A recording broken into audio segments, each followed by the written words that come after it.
LinkedIn is a professional network. Let's start with that. The network is made of, the word network is made of two words. Net and word. And you have to put the word. Sean, it's not enough to put your picture and website up there. I figured you know that, right? Okay. We use LinkedIn for different reasons. Different people will use it for different reasons. Individuals versus companies, small business versus corporates. You can use LinkedIn for all myriad of reasons. But essentially, as a person, LinkedIn is a great tool to give you some online credibility. And the more information you put out there, the more interactions you have with other people, the more credible you're going to appear. It's not enough just to put a few details up and say, yes, that's correct, let the money roll in. I assume it didn't work for Sean, it will work for the others. Using LinkedIn gives you an access to about 75 million professionals around the world, whether you've done business with already or you will, or potentially you can do business with. So it's not just about your immediate network, the people you've done business with in the past or people you know, it's about the people that you can target to do some sort of business with. When I say business, it's not just about selling, it's about getting them to sell to you as suppliers, is hiring people. Is there anyone here in HR function in any corporate? What do you do, sir? A recruitment consultant? And do you use LinkedIn to?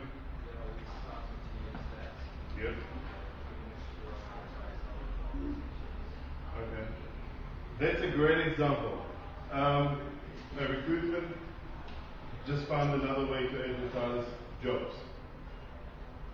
What I see people do is advertise their way, but network is all about advertising. When you go into a wedding, you don't hand out your business cards to your family and friends and ask them for business. This is not how network works. Network is about building relationship, long lasting, and investing time and effort into growing the network. It is free to a certain extent, but there are premium features which I'm going to cover very briefly. I want to put one disclaimer before I start this presentation. I don't work for LinkedIn, I don't get any commissions. There are paid features of LinkedIn, which if you take them on, that's good for you, I get nothing out of it. So, you all clear on that? So let's get into it. Sean has already told you who I am, so I'm going to just skip this. But yes, I've been about 15 years in sales and marketing position, management position. I've been using LinkedIn for 3.5 years now. It's not a long time, but in LinkedIn it's done quite a lot. And the reason I use LinkedIn, about 3.5 years ago, I started a company called Continuity Programs, and what we've done, we created a loyalty program for long sales cycle businesses, mortgage brokers, auto dealers, real estate agents, etc. When I started the company, I had zero marketing budget, not a cent. So my business partner at the time said, you know what you can do? Just go online and start network with other people and start a blog. And I said, fine, let's start a blog. What is a blog? And that was my introduction to social network that's about created back in 2006-07. I was very keen on learning, but I had no idea. So I started experimenting. And I had a lot of time on my hands, so I experimented with LinkedIn a little bit more, and I just loved it. So, and it brought me money. And as you can see, 60 grand alone in 2009 direct links from LinkedIn, not something that I advertised, and people just came to me. Which is, it's a nice little income from something which is free.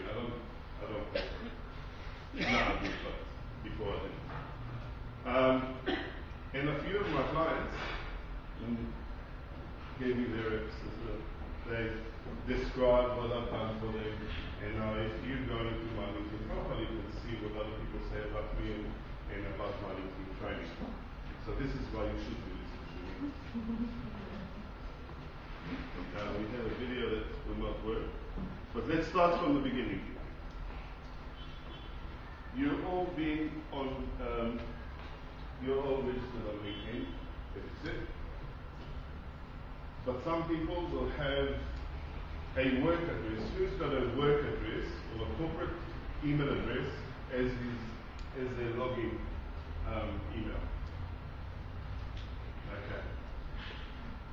This is probably the most common mistake to start with. When you leave the job, when you leave your position, you will not be able to log into your LinkedIn account, and you'll have to create another one. And who's got more than one LinkedIn account in here? Is it because you've been with another company and you couldn't log in, or you forgot your password? Different reasons. Different reasons. Yeah. It's very common to have multiple LinkedIn accounts. Now it's very confusing when someone's looking you up. If you go into a meeting and someone wants to do a little search about you, and they'll find something that you've done 2 years ago, it's completely irrelevant, and they don't know what to do. Having a Hotmail, Gmail, Yahoo, not a big one or one of the local suppliers, because we change providers very often. We don't have that sort of loyalty to our internet service providers. But if you have a general free email account, use that as your email address. Now you can go later on into the setting and add more addresses and use that as primary, etc. But just make sure that you have like a general address. You can play with your name as well. Is there a John Stevens here? John Smith? One of these common names that have more than one. There is an opportunity here to differentiate yourself and have add a middle initial in your first name. So John S. Stevens can work better, or have the whole second name if you have one, just to make sure that you stand out and there's less people with your name around.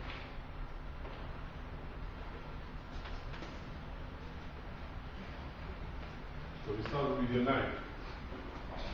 We also have a professional headshot.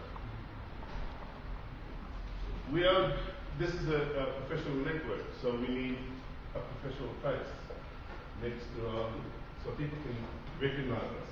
So if someone contacts you and they catch up a coffee or a meeting, they need to recognize you from your product.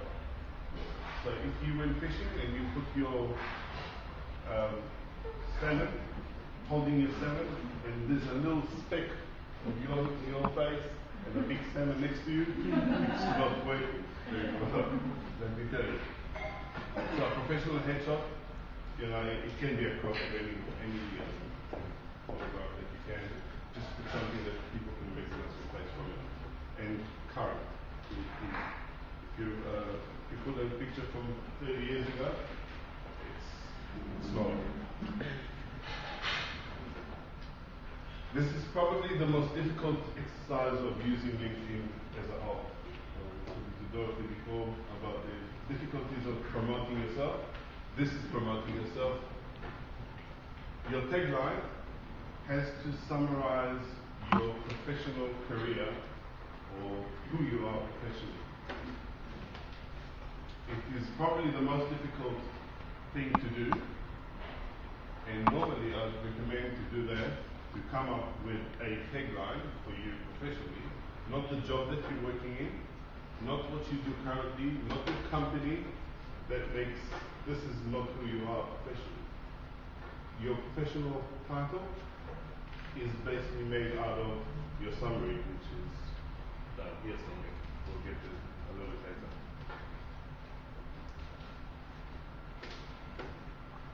Basic industry, very important.